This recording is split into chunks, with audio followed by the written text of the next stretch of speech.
การบวชมันรู้ว่าเป็นเมียนของง่ายปานใดเด้อถ้าว่ามันง่ายมันก็ติ่มอยู่ตัวปานนี่เนาะเป็นของที่ทำได้ยากอยู่เด้เป็นของที่สละตัวเอง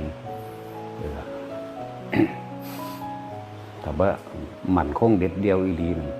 อ่อนแอวันไหวนึงบ่แม่นของที่เฮ็ดได้ง่ายๆดอกนั่นแหละถึงว่าพวกเฮาบัดสิว่าสิบวชมาได้แล้วสิว่าสิมาปฏิบัติธรรมให้ถึงธรรมได้แล้วรู้ธรรมเข้าถึงธรรมรับใส่ธรรมส่งต่อธรรม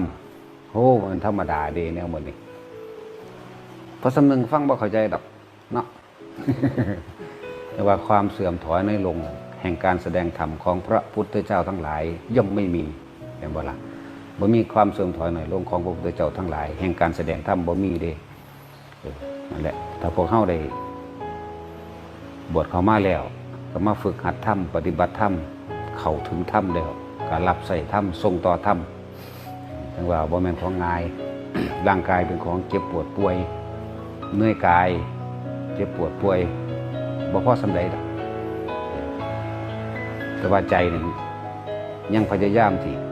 ให้ทุกคนได้รู้ธรรมเห็นธรรมเพราะธรรมเป็นทางเดียวเท่านั้นที่ให้สัตว์ทั้งหลายออกจากวัฏสงสารการเวียนว่ายตายเกิดออกจากห่วงแห่งความคิดได้มีธรรมะพุทธเจ้าเท่านั้นพุทธศาสนาเดียวเท่านั้นที่สอนแนวทางให้ออกจากห่วงแห่งความคิดได้ความคิดทั้งหลายแหละคือการเวียนว่ายความไหลไปแห่งความเกิดทุกอย่างเกิดจากใจเป็นใหญ่ใจเป็นประธานแต่ความคิดนั่นแหละจังว่าเจ็บปวดป่วยกายภาษาพระสำนักบ่ได้วันไหวบ่ได้อ่อนแอต่อแท้คิดเบิ่งพระพุทธเจ้าเฮาแสดงธรรมจนลมหายใจสุดท้ายเจ็บปวดป่วยเด้ถ้าผู้ใดศึกษาประวัติของเพิ่นมาแล้วเจ็บท้องไปกินอาหารที่เป็นพิษนั่นแหละเจ็บท้องป่วยมายังพยายามพยุงพระองค์เองกระโซกกระเซะไปเมื่อนาลันท่ากว่าสิถึงเพื่อสิไปเอาสุภัททปริภาชกผู้สุดท้ายขนาดนั้นดีบ่ธรรมดาเดินทางไกลได้10กว่าโลจากหม้องที่ป่วยมากเลยธรรมดา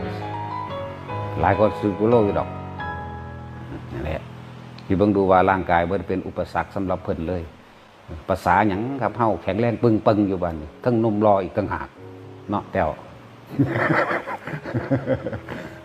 มันสิมาอ่อนแอต่อแท้หยังภาษาสำนี